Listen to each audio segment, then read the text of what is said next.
जय श्री कृष्णा। आज मैं आपको होली के त्योहार पर हमें ऐसे कौन कौन से उपाय करने चाहिए जिससे परिवार में सुख समृद्धि बनी रहे, धन की कमी ना हो, हमारे शत्रुओं का नाश हो, गरीबी दूर हो, आदि आदि। हम बहुत अच्छे से समझते हैं, जानते हैं कि होली का पर्व त्योहार हिंदुओं का एक माना हुआ त्योहार है और यह 2 दिन सेलिब्रेट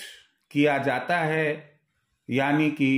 2 दिन मनाया जाता है। एक फाल्गुन की पूर्णिमा को,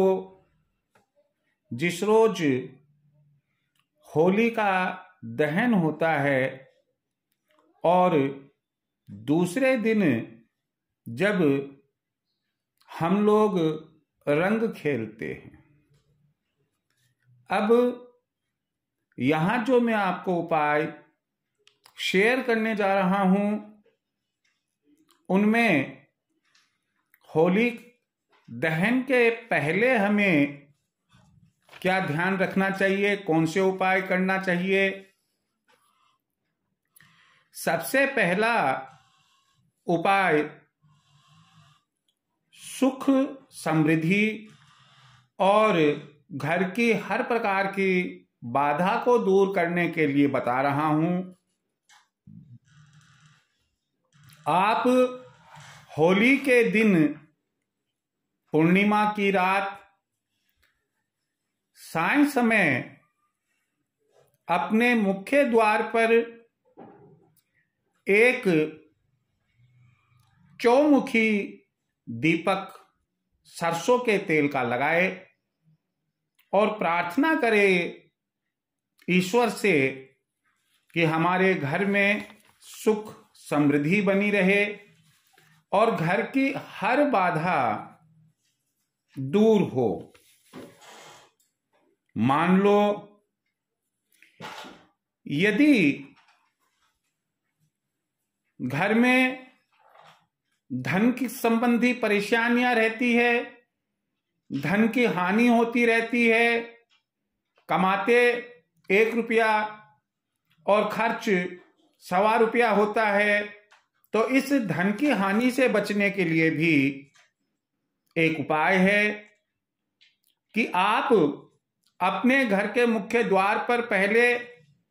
होली के दिन ही हल्की गुलाल छिड़क दे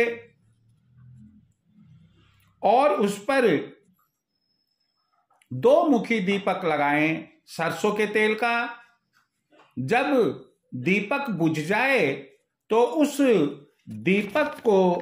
आप ले जाकर होली का दहन जहां हो रहा है वहां आप उस दीपक को डालकर आ जाए। होली का दहन जिस जगह हो रहा है, यानी कि जहां होली जल रही है, उसमें आप वह बुझा हुआ दीपक डालकर आ जाए। आजकल एक परेशानी बहुत सुनने में आती है कि हमने हमारी कुंडली किसी पंडित को दिखाई, किसी ज्योतिषविद को दिखाई और उनने कहा, अरे भाई आपके तो राहु ग्रह खराब चल रहे हैं, राहु की महादशा अंतर्दशा चल रही है। अगर आप ऐसा मानते हैं और विश्वास रखते हैं और आपकी परेशानियों का दौर चल रहा है, तो होली के दिन आप एक काम करें कि एक नारियल का गोला ले,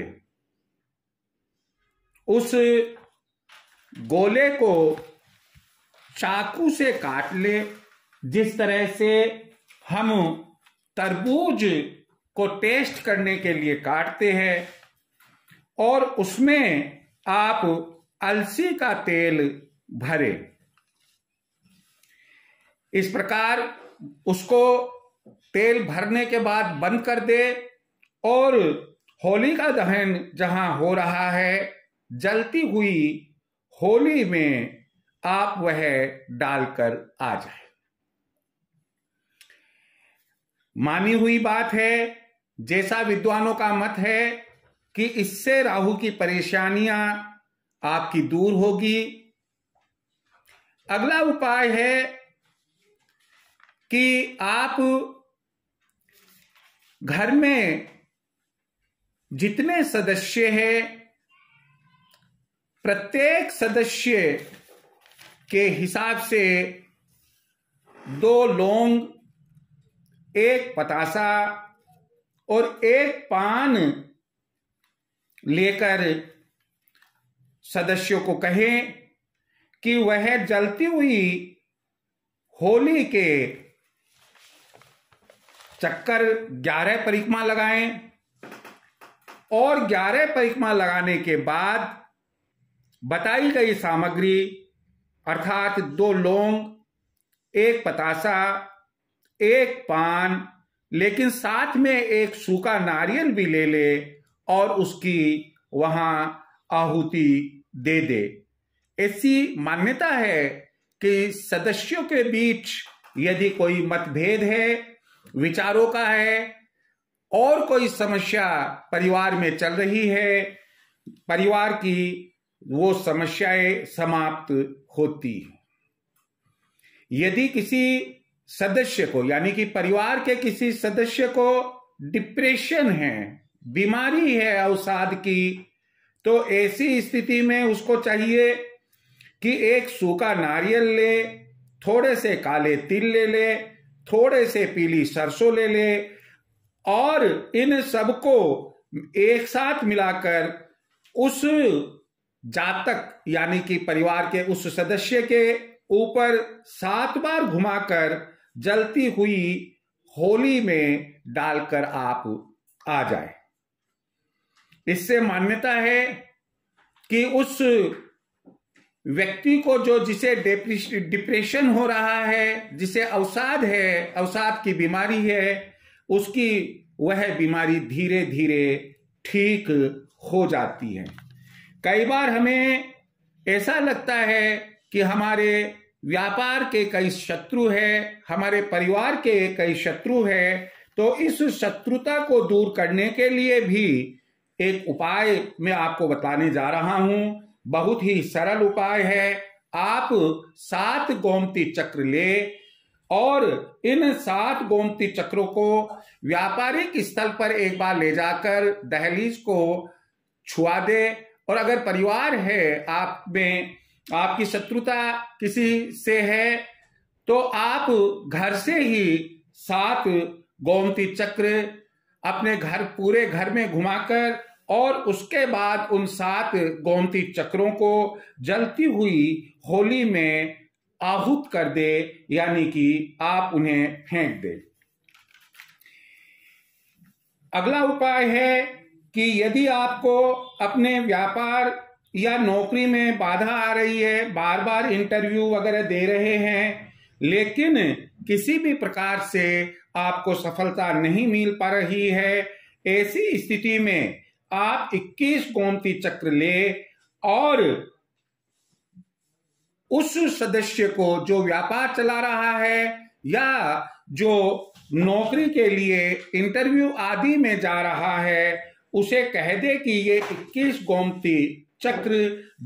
पूर्णिमा की रात अर्थात जब होली का दहन है वह शिवलिंग पर चढ़ाकर आ जाए। अगला उपाय है, अपनी संपूर्ण मनोकामना पूर्ण करने के लिए आप किसी गरीब को होली के दिन भोजन कराएं। अगला उपाय है, घर पर छोटे छोटे बच्चे होते हैं, महिलाएं होती है और पुरुष आदि, इन सब के अच्छे स्वास्थ्य की कामना करने के लिए आपको गोबर से बने हुए बड़कुले की माला को जलती हुई होली में उतनी संख्या में डालकर आनी चाहिए जितनी संख्या में परिवार में पुरुष सदस्य होते हैं। घर में नकारात्मक ऊर्जा ना रहे, पॉजिटिविटी बनी रहे, इसके लिए आप जलती हुई होली में से कुछ अग्नि आप अपने घर ले आए और उसे आग्नेय कोण में किसी मिट्टी के बर्तन में या किसी तांबे के पात्र में रखी रहने दे और उसके पास एक सरसों के तेल का दीपक अवश्य लगा दे। आप अगला उपाय है कि आप एक काला कपड़ा ले, थोड़े से काले तिल ले, 7 लौंग ले, 3 साबुत सुपारी ले,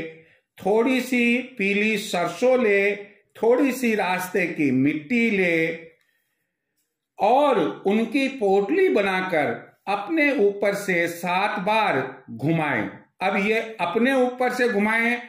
ये उपाय गरीबी दूर करने का है। स्वाभाविक है कि इसमें जो मैं ये अपना शब्द काम में ले रहा हूं, यह घर के मुखिया के लिए या परिवार के उस सदस्य के लिए है जो अर्निंग मेंबर है, अर्निंग पर्सन है। आप उसके ऊपर से घुमाकर होलिका दहन में 7 बार घुमाना है। 7 बार घुमाने के बाद आप उसे होलिका दहन के समय जलती हुई होली में डालकर आ जाए। अंतिम उपाय यह है कि अक्षय पुण्य प्राप्त करने के लिए अगर आप चाहते हैं कि आप पुण्य प्राप्त करें होली के दिन, तो जलती हुई होली यानी कि जब होली का दहन हो रहा है, आप जलती हुई होली के 7 परिक्रमा लगाए। यह मान्यता है कि इससे हमें अखंड अक्षय पुण्य की प्राप्ति होती है। ये मैंने आने वाली होली जो भी है या भविष्य में जब जब हर वर्ष जो होली आती है, इस होली पर आप कब नहीं कर पाए उपाय, तो आप आने वाले वर्षों में जो होली आएगी उस पर आप इन उपायों में से कोई उपाय जो आपके लिए आवश्यक है अवश्य करके देखें। इसमें ऐसी कोई बात नहीं है कि जिससे कि परिवार पर कोई ऋणात्मक यानी कि नेगेटिव प्रभाव पड़ेगा या घर में गरीबी आ जाएगी या घर में रोग अपना जगह बना लेगा या घर के सदस्यों के बीच लड़ाई झगड़ा हो जाएगा। ऐसी कोई भी बात नहीं है। ये तमाम साधारण उपाय है, आम इंसान के लिए, एक आम परिवार के लिए है। यदि मानते हैं तो बहुत बढ़िया, नहीं एक कहावत है कि जो होनी होती है उसे कोई टाल नहीं सकता है, चाहे वह विक्रमादित्य ही क्यों ना हो। जय श्री कृष्ण।